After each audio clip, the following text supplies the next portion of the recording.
So this presentation is going to be really interesting because you'll be able to actually learn firsthand about how to make an NFT film. Because the person I'm going to introduce now, he's made the first European movie to be funded by NFT completely. So it's fantastic. The film is called CALLADITA, and I would like to welcome to the stage Miguel Faus. Thank you. Hi, everyone. Thank you for being here. So, today we're going to talk about how NFTs can revolutionize the film industry. And I'm going to use my own project, CALLADITA, as an example of how we've been doing that. And it's super early in NFTs, but it's even earlier in film NFTs. So we're experimenting, and there's a lot more to come, I'm sure. First question is, who here likes movies? All right, pretty much everyone. So I have bad news and good news for you, but we'll start with the bad news. Cinema is the most centralized art form in the world. It's because it's very expensive, the films that get made are controlled by a handful of corporations, especially in the States, and here in Europe by a handful of government bodies that essentially decide which films get made and which don't. As a result of that, we as audiences miss out on a lot of great films that go unmade, a lot of great talent that gets wasted. And the good news, though, is that Web3 has the power to change that. Thanks to NFTs and the blockchain, we can empower filmmakers by empowering audiences. And this part, for me, I think is key because it's all about empowering the community to shift that power from a handful of corporations deciding what gets made to a community deciding what can get made. And then once that happens, then filmmakers can be empowered and not have to answer to the powers that be, but to their community. So let me show you how we're doing that with CALLADITA. As mentioned, CALLADITA is the first film in Europe ever to be funded by NFTs. The project started a few years ago when I made a short film called CALLADITA that, before I ever knew what NFTs were, unfortunately, this was in 2019. If I had known, I would probably be richer. But then the film went to a lot of festivals internationally, did pretty well, ended up on HBO Max in the US. They acquired it for streaming.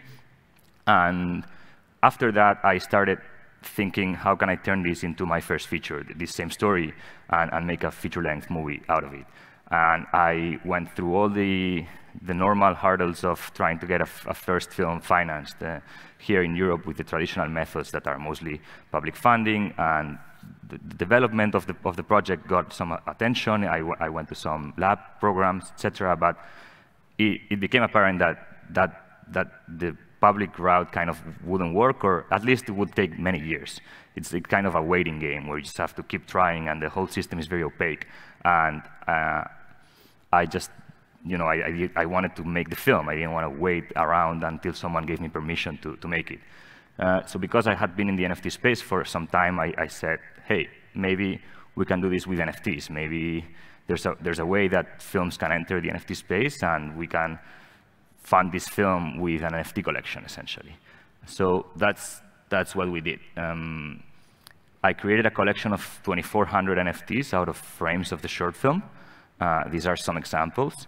And, well, the thing is, there was a lot of steep learning curve because I had to hire a team of developers. There's no Kickstarter of Web3 yet. That's just a result of how early we are, right? But I'm sure a lot of people are building it, so it's going to be easier in the future. Anyways, I created this collection of still frames and videos of the short film and minted them, well, sold them on Ethereum. Here you can see more clarity on this. There was essentially 4 tiers, or there is, because we're still minting, but we have sold out the highest tiers, but we're still minting the most affordable tier, so anyone can still join. But anyways, created this collection, and all the funds go straight into the funding of the movie. So essentially, it's kind of similar to a Kickstarter, but of course, because you probably are all degens, you understand this, that because of Web3 and NFTs, it's a much better version of Kickstarter, because whereas in Kickstarter, you just get thanked, and maybe you get a T-shirt to show that you supported a film to be made, but it's just essentially a donation. Here, thanks to NFTs, you get an asset that is digital and that lives on the blockchain, and essentially, there's a chance that your asset that you got for contributing to the film might appreciate in the future. We have a very impressive family of collectors, and that's something that it's been very, very great for the project. The CryptoPunk family really got behind it, and especially some, very prominent figures in the NFT space that a lot of you might know. For example, for me as an artist, the fact that a lot of great artists that I admire joined the project and minted the NFTs was very great, like Justin Aversano or Snowfro, the founder of Artblocks, or Claire Silver, who's a hero of AI art. Just so, in case there's any apes here, so that you don't get angry, there's also a lot of apes that minted the project. But what I always said about CALLADITA is that our roadmap is very simple, because we don't make any huge promises. We just promise that we're going to make a great movie, hopefully, and that we want to make our holders proud to have participated in the movie. So it's like two priorities: is making an amazing movie and then making our holders happy that they participated. And then that second part ties in with the CALLADITA DAO. You might have seen some projects around. Some of them great are essentially trying to disrupt the whole film industry by doing a studio DAO kind of approach, where you create a DAO to be a decentralized studio.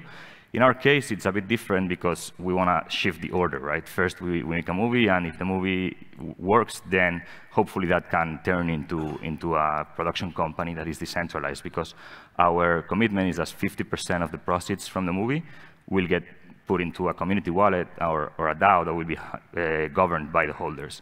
And so if the movie does well, then we can be in the future a decentralized production company that starts funding other NFT films and essentially starts to change those power dynamics that I was speaking about.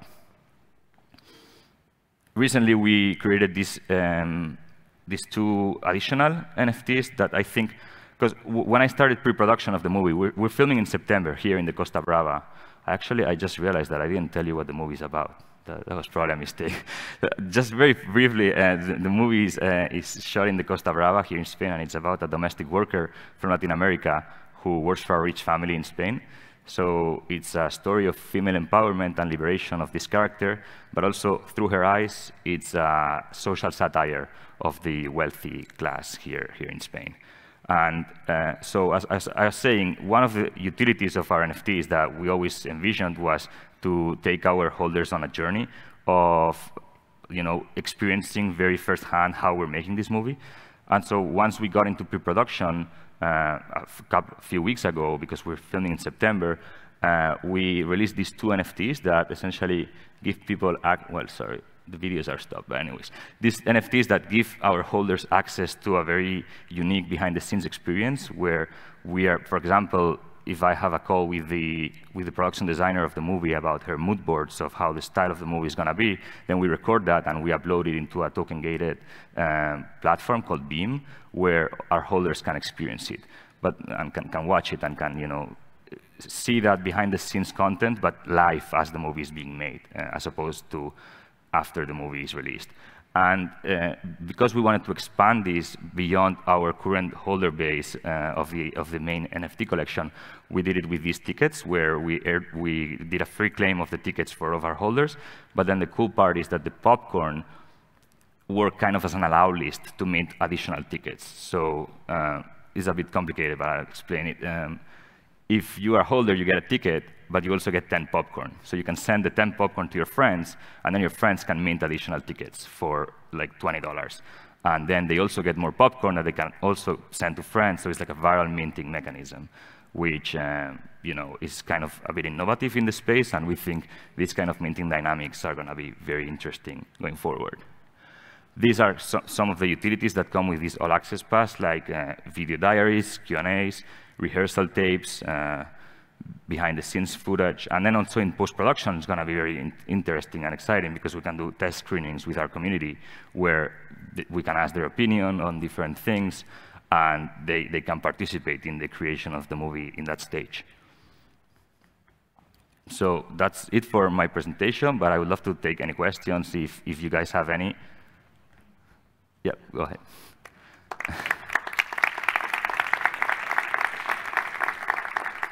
Thank you. Hey, yeah, thanks. Just when the movie is done, how are you guys thinking about monetizing the movie, and how does that tie with centralized entities like Netflix? Making deals with them to just show the movie and get some cash back, I guess. Sure. So our main goal is for the movie to be seen by as many people as possible. And as I said, the main goal is to make the holders happy, let's say. So once the movie is made, we will look at the best distribution strategy for that to happen. And the good thing is that we haven't pre-sold any windows, so we have the power, we own the movie, and we will decide what is best for the movie. I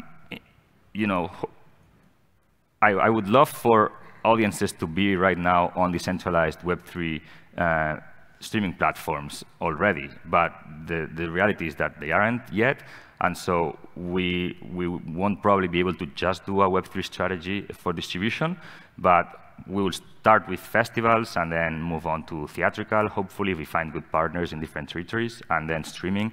But to your point about a big streamer kind of, what we won't do for sure is sell out the movie. Let's just put it this way. Streamers would be great for distribution deals where they get streaming rights for a certain amount of time, and that's great. But what really doesn't bode well with our ethos and the whole NFT strategy behind it would be to just sell the IP to a streamer and be done with it. You said about using CALLADITA as it evolves after the movie to maybe fund other movies, right? What's the idea on the strategy? Like, have some mind on how it could work to have the CALLADITA as a studio in the future, or is it still like too early to think on that? I mean, yeah, it's a bit too early for the specifics of that to be decided. I always, a lot of projects talk about a future DAO as a kind of weird promise, and it sounds a bit weird. In our case, we haven't established the DAO yet, just because the DAO is supposed to govern over the proceeds of the film, so there's no point in setting it up yet until the film starts to generate profits once it's finished. But it will be left to the holders to decide. I mean, maybe the holders prefer to throw a huge party for a screening with the proceeds and not fund a future film. I hope that they will be happy with having funded CALLADITA and they want to continue with that. But that's the beauty of decentralization. It will be up to the holders.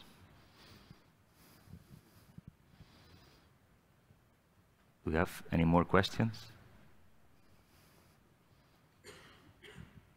No? Well, thank you very much, everyone.